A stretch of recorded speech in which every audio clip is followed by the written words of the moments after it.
Dison, hudok ketuho sautiki kata pung bolo ditinggal hon ama, ikon didapot tondo pung ama dah.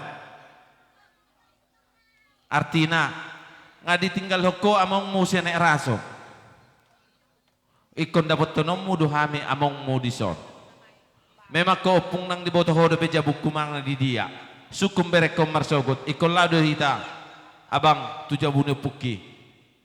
Manang ng lau barang kapeho marsogot pung manang natutano perserahani manduring olu sigano pari. Posro ako pung ikon barangkat doho manjalangau siya jabuku. Mulusoi songon na hurak pas dohu lalau pung ida. Jadi son rohami om marombongan na amam na adong di muara bolakon goda kian do sadanai mo se hudok tuopung molo perbadaan di keluarga na Somaldey alay tatangnya kom matutuan di bata seunang niat tubuh dia mo persalisian dalam keluarga.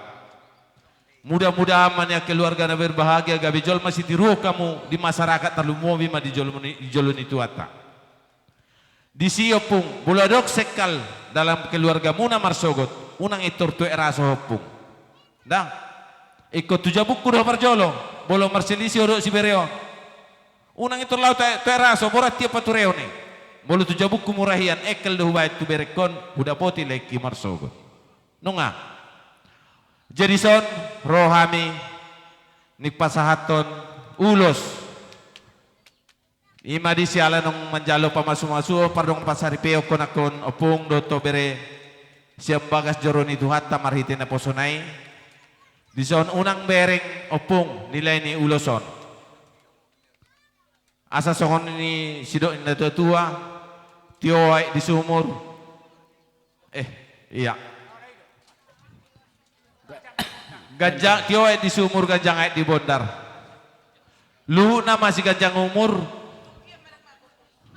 jala luhu na mamu hatok mamu si torok pinopar matutu gabe jala horas dia mau magpande nami gabe tulang di pasaulos mahami tupa moron nami on baik kamu musi na to patu si Oh, ano iya. si parmusi rongo tulang